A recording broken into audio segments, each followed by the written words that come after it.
Aujourd'hui, on parle avec Cédric et Pierre de chez Acceptio. On parle de consentement, on parle de percée d'une entreprise française au Canada, puis on parle de comment s'équiper pour bien gérer notre plateforme de consentement sur notre site web. Fait que sans plus tarder, on part ça. Cédric, hey, salut! Bonjour, merci de me recevoir. Hey, ben merci à toi d'être venu. Pour vrai, on s'est vu dans des événements. C'est la première fois qu'on a pu aujourd'hui, je trouve, avoir des conversations plus profondes dans notre nouvelle rencontre aujourd'hui. Absolument. C'était vraiment un plaisir de te rencontrer. Qu'est-ce que tu fais chez Acceptio, toi? En fait, j'agis à titre de country manager pour le territoire du Québec et du Canada, bien entendu.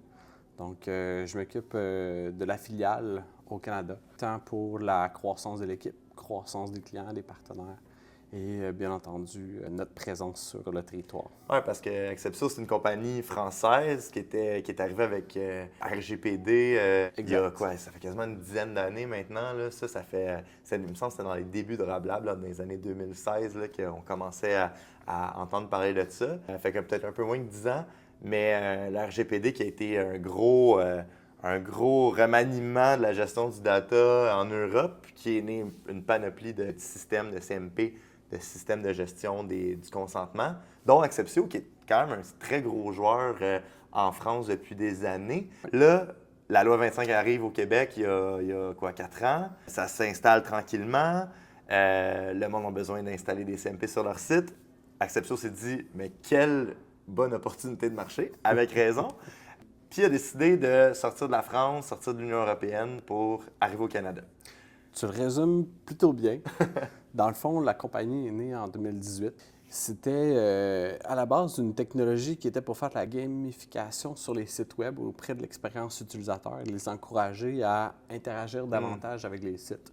Puis quand la RGPD est arrivée, c'est là que Romain et son équipe ont décidé de shifter un peu le produit pour s'adapter concrètement à la loi puis l'expérience du consentement auprès des utilisateurs. Donc, la mission d'Acceptio, c'est s'assurer que c'est une plateforme de gestion du consentement qui demeure engageante, transparente, mais surtout conforme aux lois de protection des données des utilisateurs. Ça, c'est super intéressant parce que j'ai pu le voir. Tu sais, nous, on est revendeurs d'Acceptio. On fait l'installation avec nos clients quand ils ont des besoins, soit qu'ils n'ont pas de plateforme de consentement ou qu'elle n'est pas conforme, justement, à la loi. Puis j'avais eu des discussions avec plusieurs personnes de chez Acceptio par rapport à comment que je sais si la loi évolue, que je suis encore conforme. Tu sais. Puis ce que je trouvais vraiment intéressant par rapport à l'approche d'Acceptio, c'était que il y a des avocats sur le payroll chez Acceptio qui checkent les lois tout le temps. Puis quand tu fais ta configuration de bannière, ça te dit tu es dans quelle région. Fait que nous, on dit qu'on est dans la région du Québec pour la loi 25. Dès qu'on coche cette partie-là, il y a des fonctionnalités qui disparaissent ou qui apparaissent selon la région dans laquelle tu es. Je donne un exemple.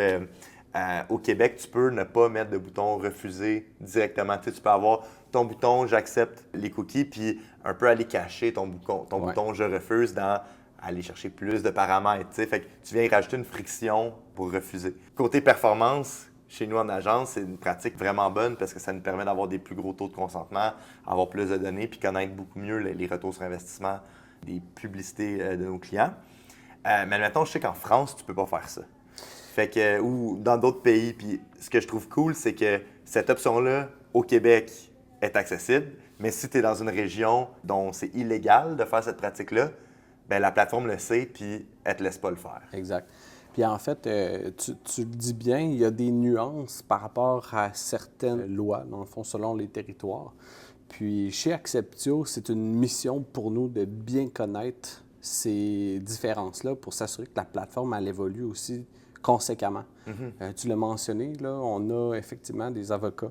Je fais surtout mention à Christophe Landa, qui est un des cofondateurs, qui est avocat de profession en France.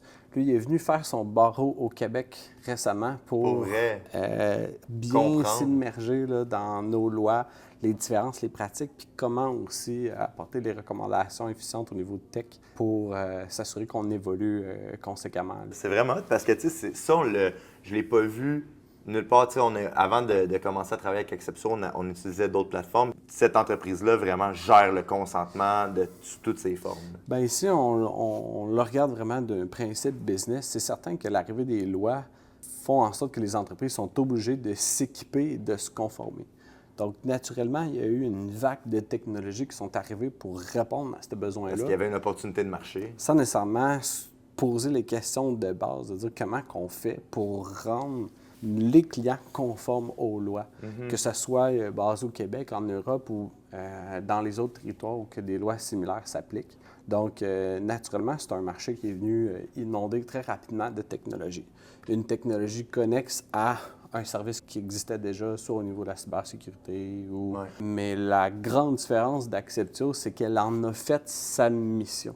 Donc, c'est vraiment une tech qui s'est développée et spécialisée au niveau de la gestion du consentement pour s'assurer que non seulement la tech était adaptée, mais quand je le dis au niveau de la conformité, c'est qu'on ne veut pas que nos clients se retrouvent dans des situations Ben oui, parce qu'après ça, c'est légal. Là. Je veux dire, si tu as une plateforme, tu as une CMP, tu fais confiance à cette CMP-là, puis que finalement, tu te rends compte que tu peux te faire poursuivre ou tu peux avoir des problèmes légaux, c'est compliqué là, après ça à gérer. Exact. Puis ce que je trouve intéressant aussi, c'est toute la portion où est-ce que Acceptio a des partenariats avec Google, avec d'autres plateformes pour le mode de consentement et tout. Vous avez toutes les accréditations puis les accès aux joueurs où est-ce qu'on peut aller.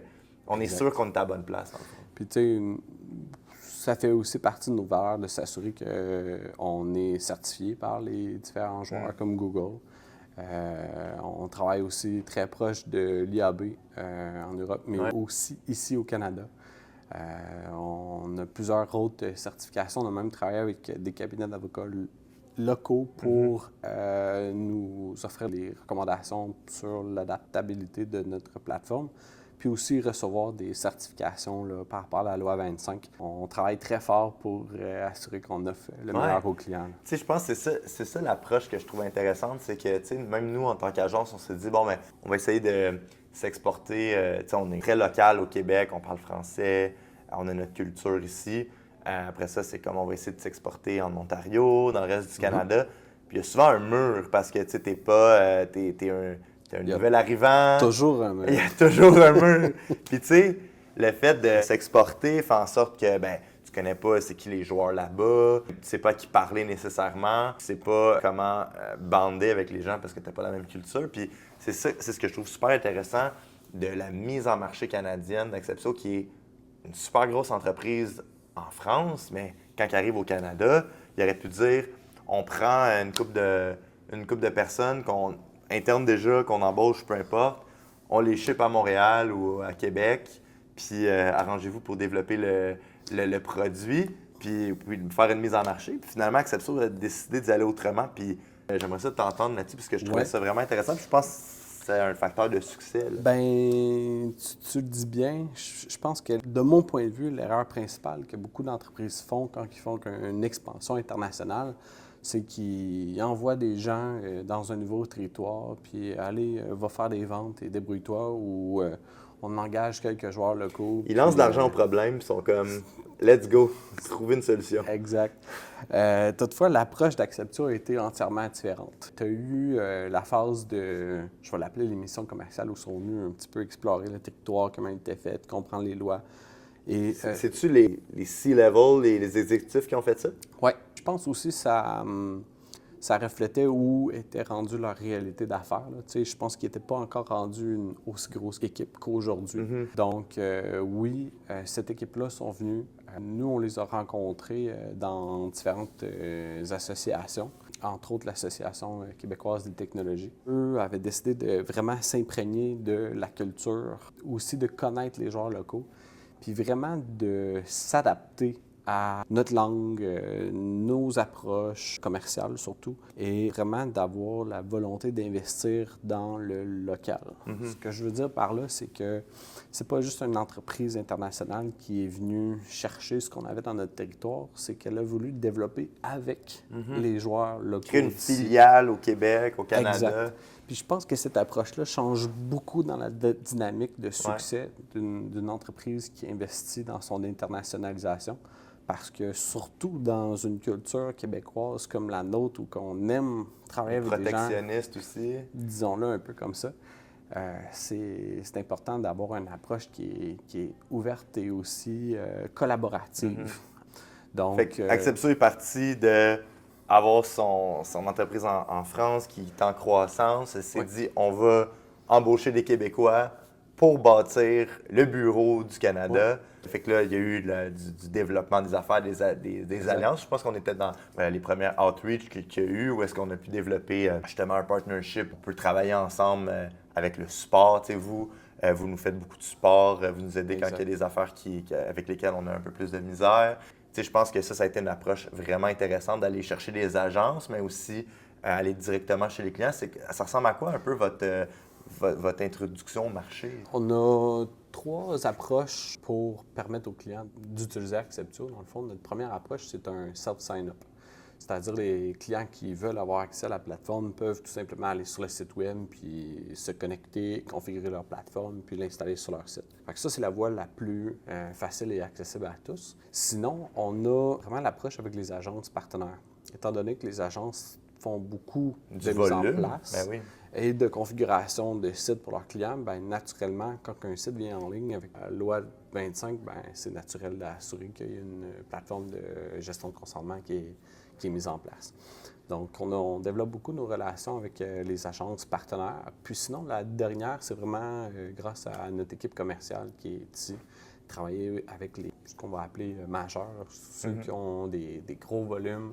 Les bombardiers, les grands, les institutions, les écoles, les choses comme ça. La plateforme est implantée adéquatement parce qu'il y a beaucoup de configurations à faire. Par exemple, avec mon collègue Pierre, on va peut-être en parler plus tard, mais on veut vraiment s'assurer que les clients sont conformes. Si tu conformises, tu fais la conformité, des gros sites où est-ce qu'il y a un grave impact légal, je pense à des banques, à des compagnies d'assurance qui auraient des gros impacts légaux. Des CMP, bien, c'est certain que les taux de consentement vont affecter le taux de tracking de certaines données. Bien entendu, il y a un coût quand on implante ça, mais l'objectif, c'est de s'assurer que le ROI demeure quand même au rendez-vous.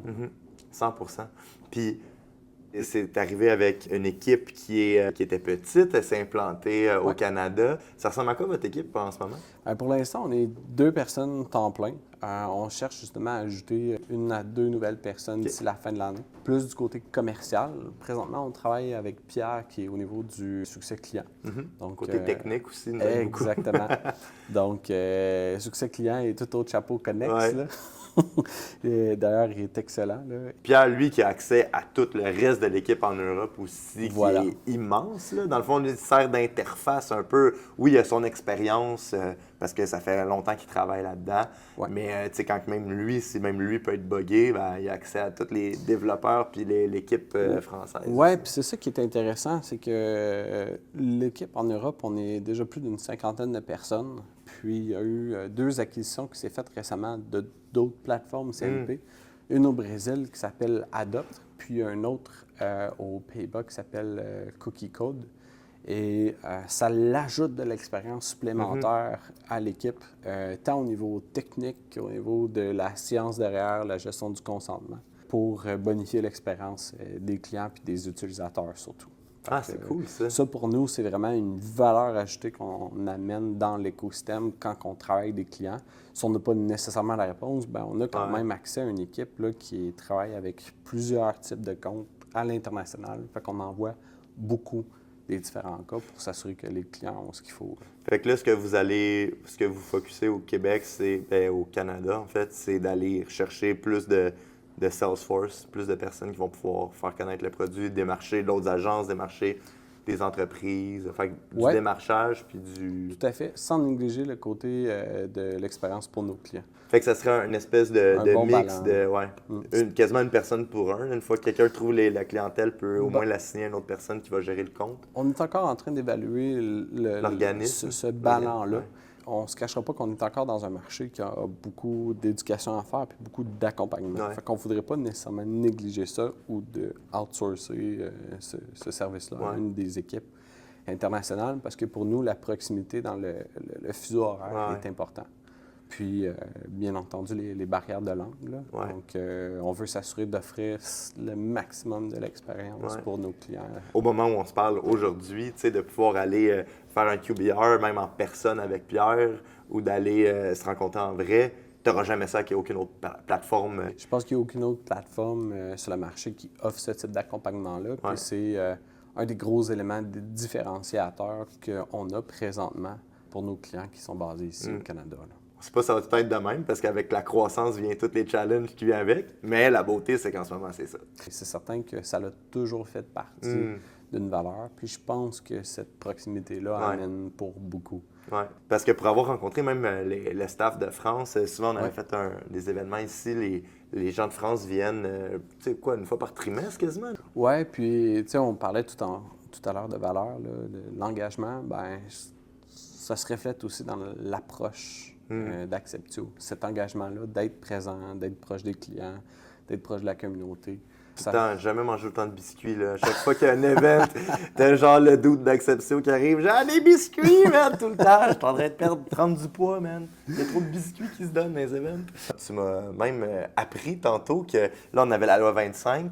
Il y a le reste du Canada aussi qui s'apprête à faire la même chose avec la loi C-27. Exact. Puis, fait que là, ça, c'est un gros challenge pour tout le monde qui a une entreprise un peu plus nationale, qui, oui, était au Québec, faisait des trucs au Québec, puis qui se disait peut-être que, bon, si la personne vient de l'Ontario ou de Vancouver, on va pas nécessairement lui montrer la bannière pour pas perdre de tracking. Bien, déjà, les entreprises qui sont dans d'autres territoires, mais qui ont du trafic qui proviennent de territoires qui ont des lois qui s'appliquent, devraient se conformer. Donc, si on parle à des entreprises ontariennes ou encore de l'Ouest qui ont du trafic au Québec ou même d'Europe, normalement, il devrait y avoir des plateformes de gestion du consentement parce que la loi s'applique par rapport au territoire de l'utilisateur. C'est certain qu'on travaille déjà à faire beaucoup d'éducation dans ces territoires-là, puis on souhaite vraiment continuer à développer notre présence ailleurs au Canada. Non seulement pour être capable de développer de la clientèle, mais surtout pour s'assurer qu'encore une fois, on supporte efficacement les entreprises à prendre les bons choix en matière de gestion du consentement, plutôt que d'adopter des technologies juste parce qu'ils deviennent obligatoires. Je pense que ça a coûté cher à beaucoup d'organisations qui ont fait ce move-là au Québec, malheureusement. Puis, tranquillement, pas vite, là, on se rend compte que c'est important d'avoir une bonne plateforme qui me permet, au-delà de la conformité, de continuer à bien tracker, pas perdre des données, rester performant au niveau marketing pour continuer à générer des opportunités d'affaires. Puis, tu sais, on en parle souvent d'une des études de cas qu'on a eues avec un de nos clients qui nous a approchés parce que lui avait perdu plus que 50 % de la tracking de son site. Puis, au niveau de ses conversions, il avait quasiment tout perdu. C'est problématique parce que tu te bases sur tes conversions pour optimiser tes campagnes, pour créer des nouveaux concepts publicitaires, pour voir qu'est-ce qui marche, qu'est-ce qui ne marche pas. Fait que là, tu deviens complètement aveugle. Puis ça s'était pas passé sur une période de temps. Ça a été instantané à partir du moment qu'ils ont implanté une CMP. Puis, il y avait énormément de confusion parce que la CMP était perçue comme un outil banal pour faire de la gestion du consentement. On accepte ou pas. Ils n'ont pas pensé aux conséquences que ça peut avoir. Pas du tout. On avait cherché avec les clients pour voir tous les autres types d'impact. Puis, si c'était justement leur changement de site web, les URL qui étaient plus bien configurés en fonction des anciens, les changements qui avaient été faits. S'il y avait des campagnes publicitaires qui pointaient plus les bonnes pages, des choses comme ça, tout était beau. La seule chose qui manquait, c'était vraiment la configuration de la plateforme qui n'avait pas bien été faite. Puis, en plus, qui venait bloquer le reCAPTCHA sur les formulaires qui n'envoyait pas. Fait que là, physiquement, il n'y avait même plus de formulaires qui pouvaient être envoyés. Il n'y avait plus rien. Puis pire que ça, pour l'utilisateur qui était sur le site, lui, il soumettait un formulaire, puis ça mentionnait que le formulaire était envoyé. Mais la CMP bloquait le formulaire, fait que la compagnie ne recevait rien. Ouais. Puis on ne pouvait plus retracer ce qui avait été envoyé par l'utilisateur. Fait que ça l'avait coûté très cher à l'organisation. 100%. Justement, c'est un bon un moment pour aller voir ton collègue Pierre parce que on a, nous, vécu beaucoup de problèmes au fil du temps dans des configurations, soit de reprendre des configurations CMP qui n'allaient pas bien, ou soit nous-mêmes, en faisant la configuration, des fois, il y a des choses qui arrivent, puis tu sais pas pourquoi que ça marche pas, tu sais pas il est où nécessairement le bug, parce qu'il peut être caché, il peut être sous-jacent, ça peut être des conflits de plugins, des choses comme ça. C'est là que d'avoir un gars comme Pierre qui peut venir nous aider à débugger, qui comprend la plateforme, qui comprend la réalité aussi du tracking, ça devient obligatoire dans le fond quand tu fais ce genre de service-là. Fait que, merci Cédric pour ton moment. On va aller on va aller switcher à Pierre pour aller parler un peu plus technique de la plateforme. Bien, merci à toi. Bien, Pierre, content de te parler aujourd'hui. Moi aussi, Nick. Tu es rendu chez Acceptio depuis le début de l'année, je pense? Je suis chez Acceptio depuis le mois de janvier déjà, ouais. Ouais, tu as eu un parcours plus orienté data, tracking, je pense, dans ta carrière. Je préfère dire que j'ai eu un parcours orienté e-com. Ouais, OK. 7 ou 8 ans déjà que je suis en e-com. Je travaillais avec des détaillants au début de ma carrière. Ensuite en agence, puis maintenant chez Acceptio. Mais oui, il y a toujours eu des flux de données e-com.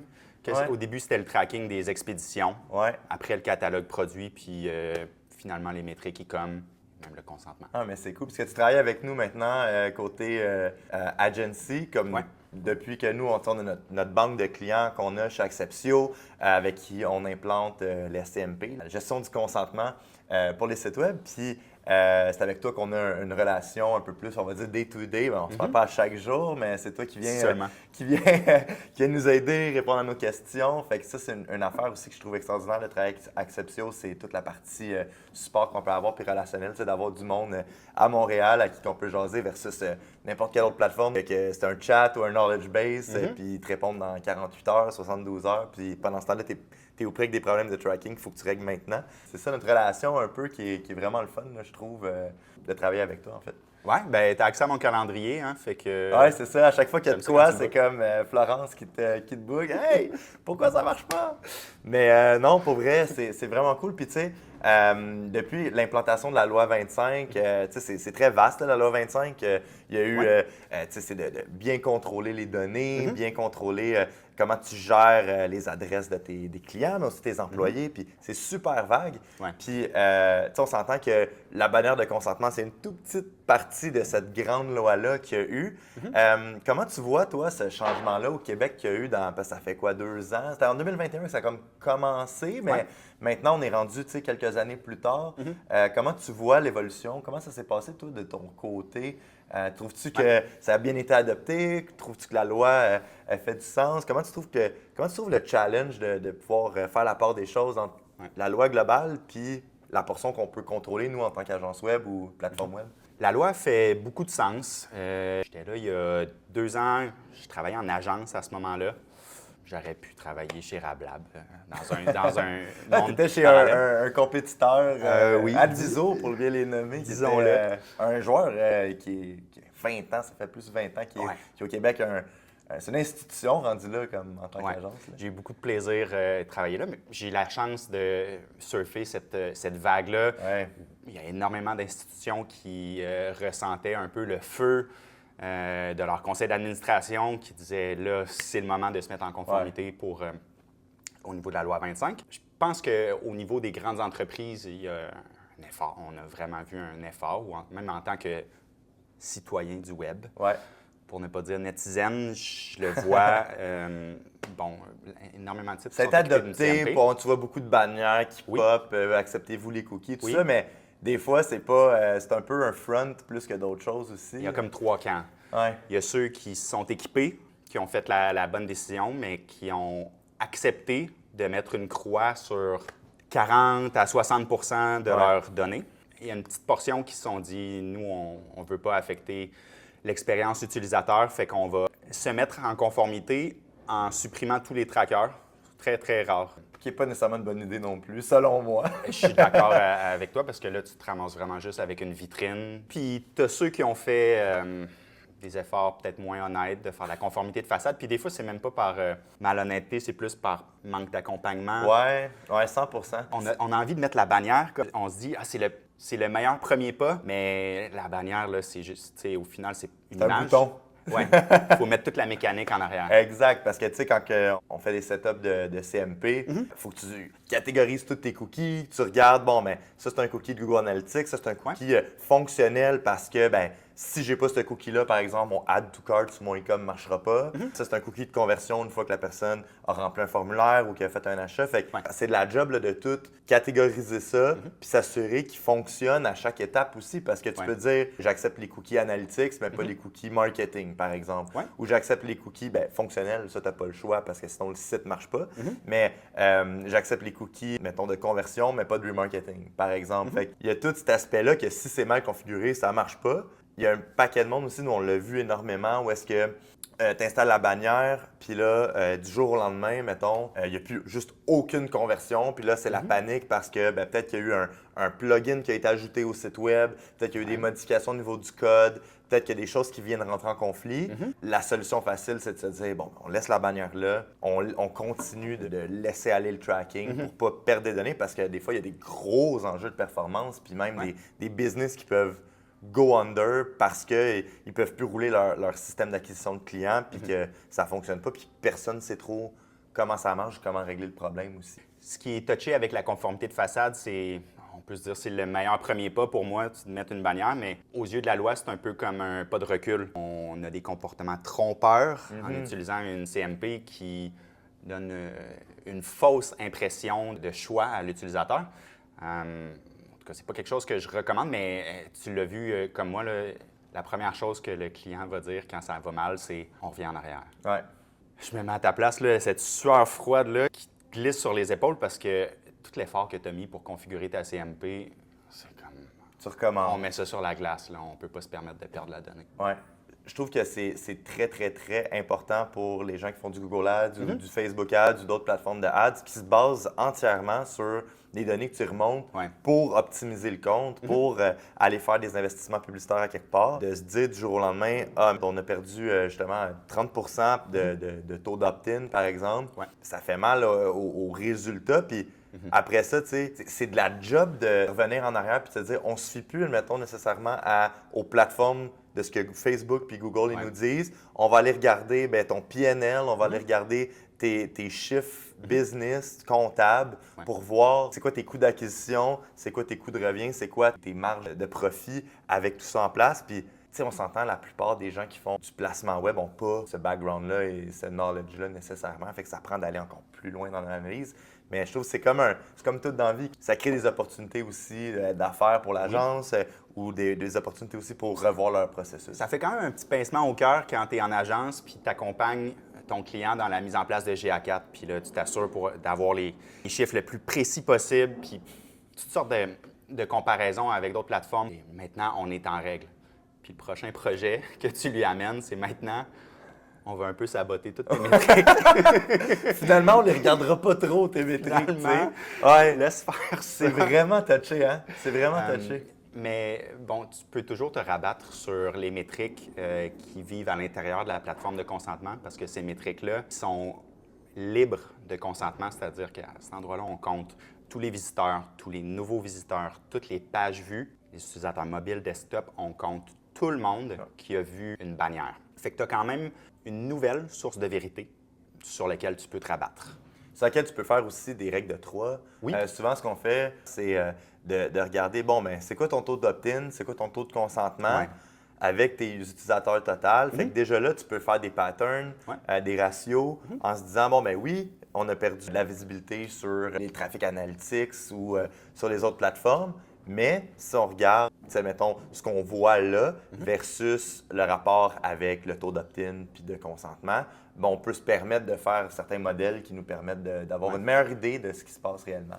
Tu peux appliquer une règle de 3 à partir de ton taux d'opt-in sur toutes les métriques de volume, nombre de pages vues, nombre de sessions, même peut-être le nombre d'utilisateurs. Là où ça devient plus touché, puis tu ne peux pas nécessairement faire des règles de 3, c'est les taux, par exemple ton taux de rebond. C'est vrai, parce que ton taux de rebond, ce qui arrive souvent, c'est que les gens qui n'obtiennent pas à ta bannière, c'est du monde qui bounce. Parce que souvent, nous, mettons, on met ce qu'on appelle des murs de consentement où est-ce que tu es obligé de faire une action. Si tu n'acceptes pas ou tu refuses pas, tu peux pas avoir accès aux données. Puis c'est un peu une des, je trouve, de notre côté. Après ça, il y a un paquet c'est une question de perception puis de valeur, puis comment tu vois les choses. J'aime mieux obliger les gens à faire une action, même s'ils bouncent en dehors du site web, parce que ça coûte trop cher, je trouve, en perte de données, d'avoir juste, admettons, une petite bannière subtile en bas ou à gauche que c'est sûr que tu n'auras pas la donnée pantoute. Tu risques d'avoir un bounce qui est un peu plus élevé. J'aime ton approche parce que ça crée un parcours utilisateur qui est plus prévisible. Tu sais nécessairement que tous ceux qui magasinent, s'ils n'utilisent pas un ad blocker assez poussé, tu sais nécessairement qu'il a accepté. Tu sais qu'il y a déjà un certain engagement envers la marque, une confiance. Fait que le trafic qui te reste est, entre guillemets, qualifié. Ouais.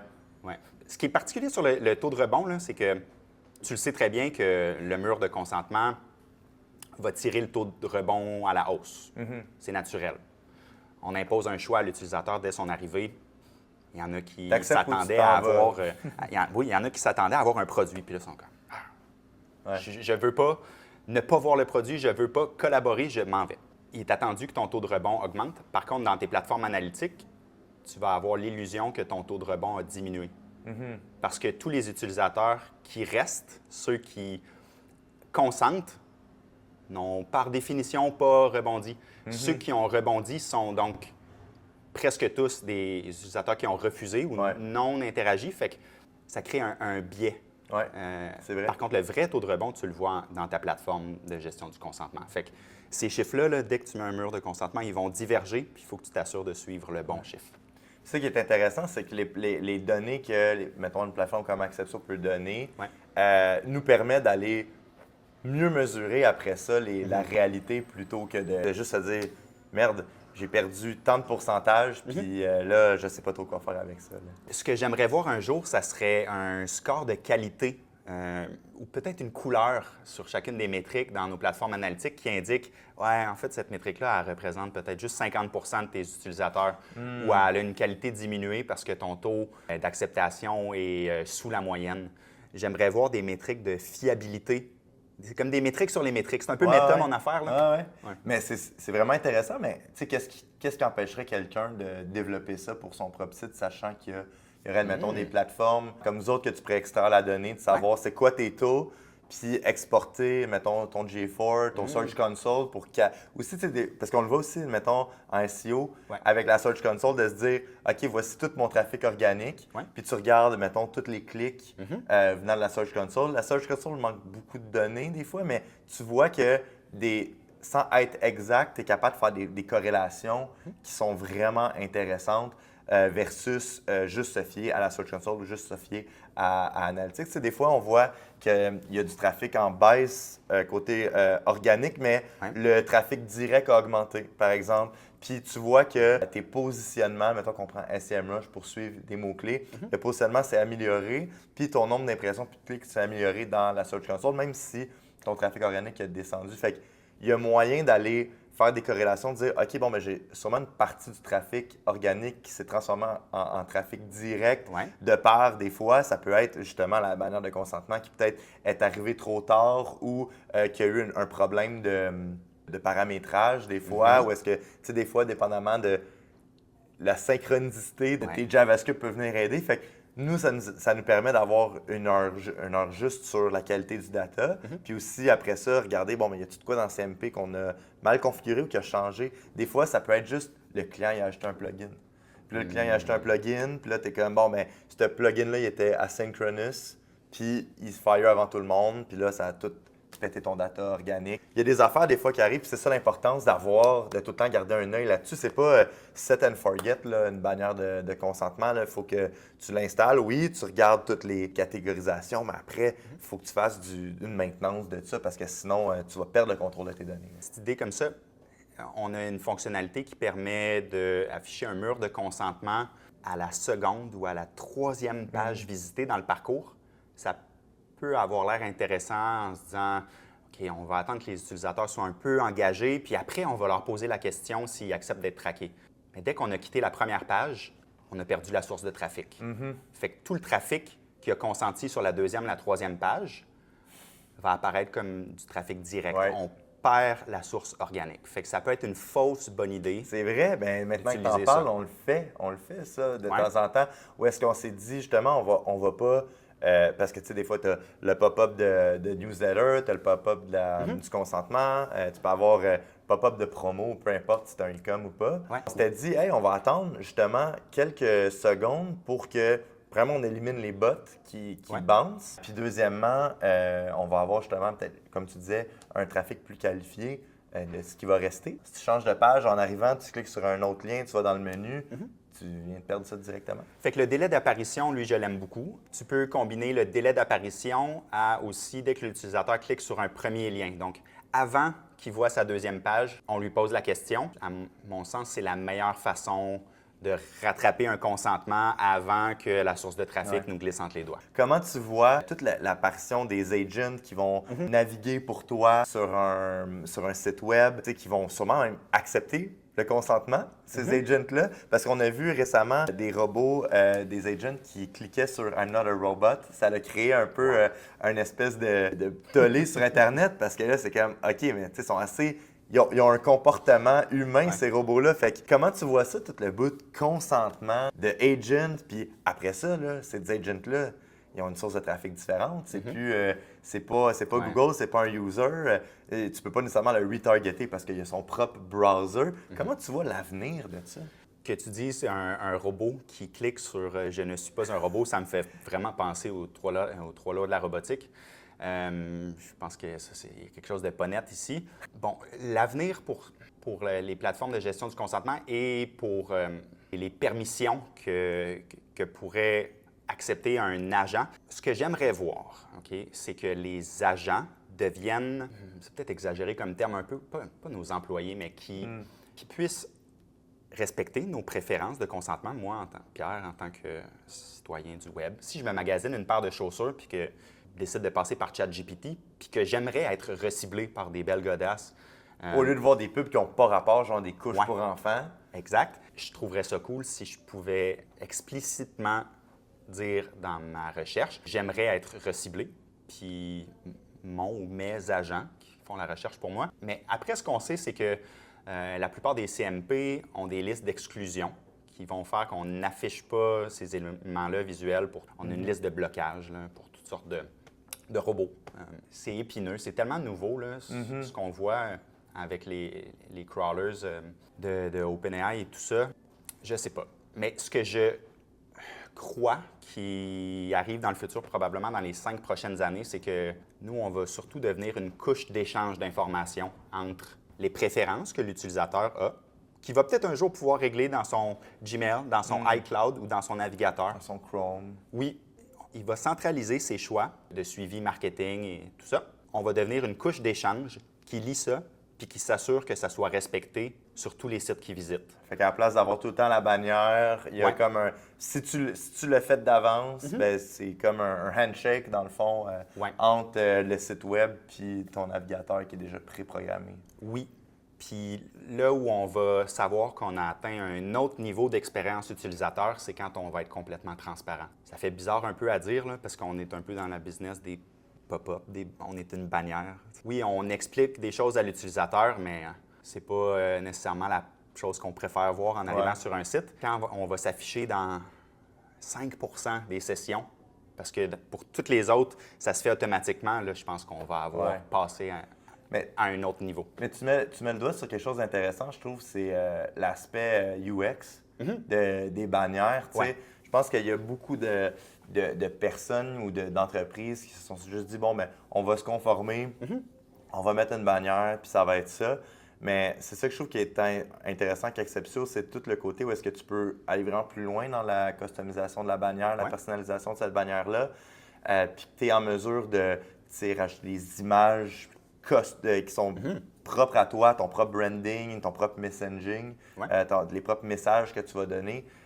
Puis ça, je trouve que justement, ça vient enlever cette espèce de cynisme-là, je trouve, par rapport à c'est comme, une autre bannière, un autre pop-up, où est-ce qu'il y a moyen que tu puisses parler à ton utilisateur, que ça soit pas juste une autre pop-up qui vient un peu ruiner ton expérience web, mais une occasion pour le brand de montrer ses couleurs, de montrer comment il voit la gestion du consentement, l'importance qu'il y accorde aussi, mais que, tu sais, que ça soit une manière de pouvoir voir comment on gère ce consentement-là. Dans le sens que moi, en tant qu'agence de performance, ce que je veux, c'est vraiment avoir le plus de data possible.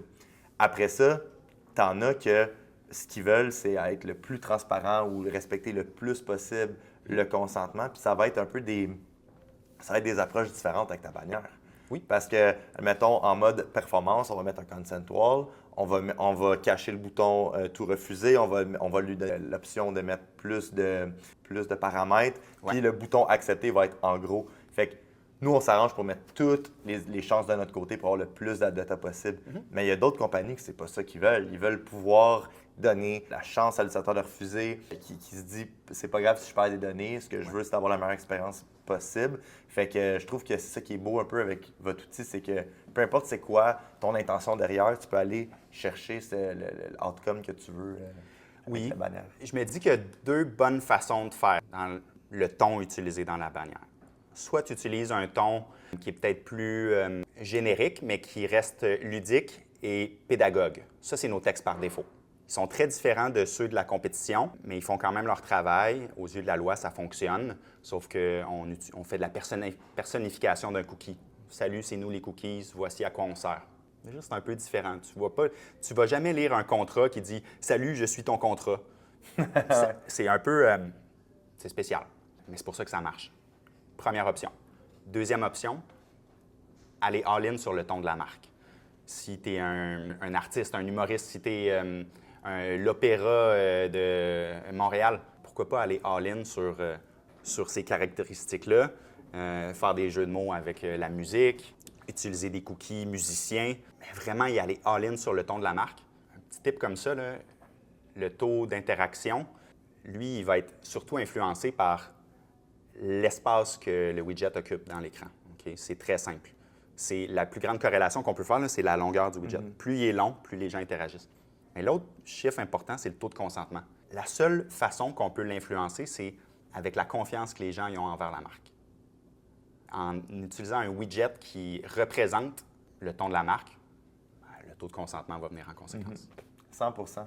Bien, merci pour tes bons conseils et tes bons tips. C'est vraiment intéressant. C'est quoi la meilleure option pour implanter un système comme Acceptio sur son site web ou une CMP? Tu vas sur accept.io. Descends. Dans le bas de la page, tu mets ton mail, l'adresse de ton site. On lance un rapport de conformité. On te l'envoie par mail. On liste toutes les technologies que tu as sur ton site en vérifiant si chacune respecte le consentement. Puis en parallèle, on crée même un projet de A à Z qui va déjà contenir tous les cookies pour le site, fait qu'après, il suffit à se connecter sur la plateforme, prendre un abonnement, mettre sur le site, puis c'est très simple. Super. Ça se fait en libre service. Pour ceux qui ont besoin d'accompagnement, comment ils devraient te contacter? Bien, c'est ça. Bien, c'est soit en libre service ou nous, quand on fait de base des campagnes Google Ads ou du SEO, puis qu'on a besoin de mesurer le trafic, bien, on va proposer justement de faire une implantation d'une CMP pour que ça soit conforme, parce que sinon, on veut pas mettre les clients non plus dans le pétrin. Donc, de parler à votre agence, n'importe qui s'occupe de votre site web, normalement, devrait être en mesure de vous installer une CMP. Puis, tant qu'installer une CMP, aussi bien avec un produit d'ici puis qui est géré par des locaux. Donc, ben merci pour ton temps. Puis, on se reparle bientôt. À bientôt. Salut. Salut.